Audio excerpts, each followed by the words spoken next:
Hello everyone, greetings to all. So today I will discuss about important equipments या फिर instrument. तो आज की क्लास में हम यहाँ पर डिस्कस करेंगे कि हमारे जो कि बहुत ही इंपॉर्टेंट हम इक्विपमेंट से इंस्ट्रूमेंट की बात करेंगे कि कौन कौन से मोस्टली यहाँ पर यूज़ किए जाते हैं, इनका वर्क क्या है।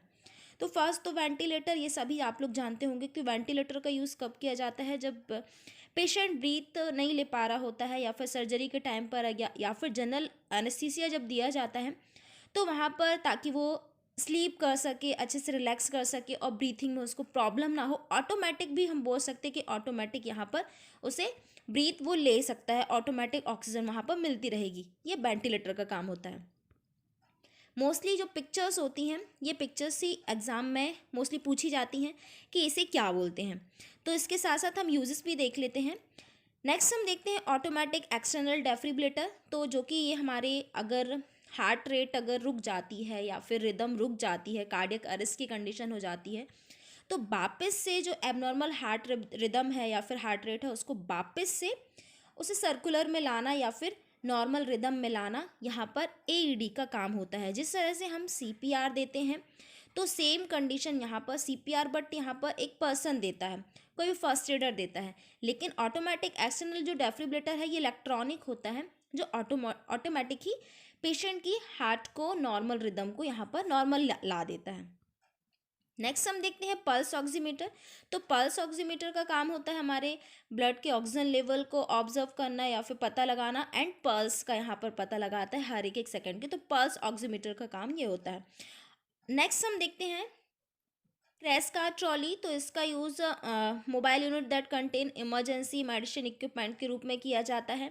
तो यहाँ पर जो क्रैश कार ट्रॉली का यूज़ किया जाता है, इसमें मेडिसिन रखी हुई होती हैं, मोस्टली इसे इमरजेंसी में यूज़ किया जाता है।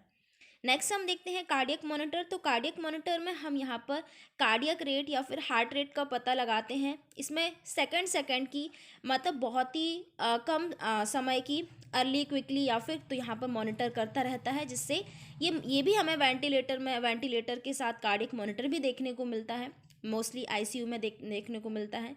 तो ये हमारे कार्डियक, मतलब हार्ट की रिदम को, हार्ट रेट को यहाँ पर कंटिन्यू चेक करता रहता है।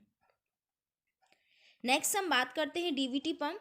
तो डीवीटी पंप ये हमारे ब्लड सर्कुलेशन को इम्प्रूव करता है। जो हमारा लेग वाला जो रहता है, अगर वहाँ पर सर्कुलेशन प्रॉपर नहीं हो पा रहा होता है, तो ये हमारे लेग वाले पेशेंट की लेग्स को यहाँ पर ब्लड सर्कुलेशन कंटिन्यूशन में करता है। नेक्स्ट हम देखते हैं ईसीजी। तो जो कि हम जानते हैं इलेक्ट्रोकार्डियोग्राम। तो ईसीजी का कॉमन यहाँ पर काम होता है कि हार्ट की अगर कोई प्रॉब्लम है, हार्ट से रिलेटेड कोई प्रॉब्लम है, तो इसे मॉनिटर करने के लिए जल्दी से डिटेक्ट कर लिया जाता है ईसीजी के हेल्प से कि कोई एबनॉर्मलिटीज़ तो नहीं है हमारे या फिर डायस्टोलिक या फिर सिस्टोलिक से रिलेटेड। तो जो भी हमारे वेंट्रिकल से रिलेटेड या फिर हार्ट से रिलेटेड अगर कोई प्रॉब्लम होती है, तो ईसीजी के हेल्प से डिटेक्ट कर लिया जाता है।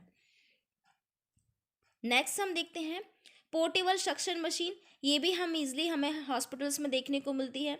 तो सक्शन मशीन का काम होता है, अगर एयरवे में या फिर अगर कोई सब्सटेंस यहाँ पर फंस गया है, या फिर हम बोल सकते हैं कि ब्लड हो गया, सलाइवा हो गया, या फिर म्यूकस हो गया, या फिर वोमिट हो गया, तो एयरवे में अगर वहाँ पर ऑब्स्ट्रक्ट हो गया है, तो उसे सक्शन मशीन के हेल्प से उसे रिमूव किया जाता है, बाहर निकाला जाता है, ताकि मतलब एस्पिरेशन के लिए, पल्मोनरी एस्पिरेशन के लिए, ब्रीथिंग में कोई प्रॉब्लम ना हो। नेक्स्ट हम देखते हैं सिरिंज पंप।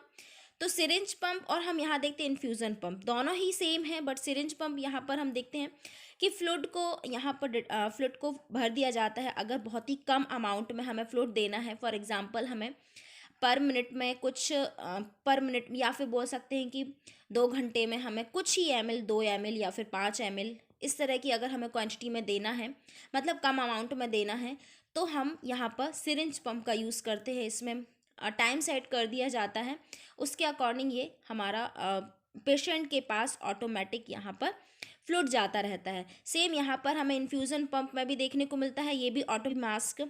तो ये सीएपीवी मास्क का होता है, जो अगर स्लीप एपनिया की कंडीशन हो गई है, सांस लेने में प्रॉब्लम जाती है, एयरवे प्रॉपर नहीं हो पा रहा होता है, तो सीएपीवी मास्क लगाने के बाद प्रॉपर प्रेशर, मतलब कुछ प्रेशर से वहाँ पर ऑक्सीजन की सप्लाई होती है, जिससे पेशेंट कंटिन्यू यहाँ पर ब्रीथ कर पाता है, उसे कोई ऑब्स्ट्रक्शन नहीं होता है, और पेशेंट ईजिली वहाँ पर स्लीप कर लेता है, रिलैक्स होकर सो जाता है।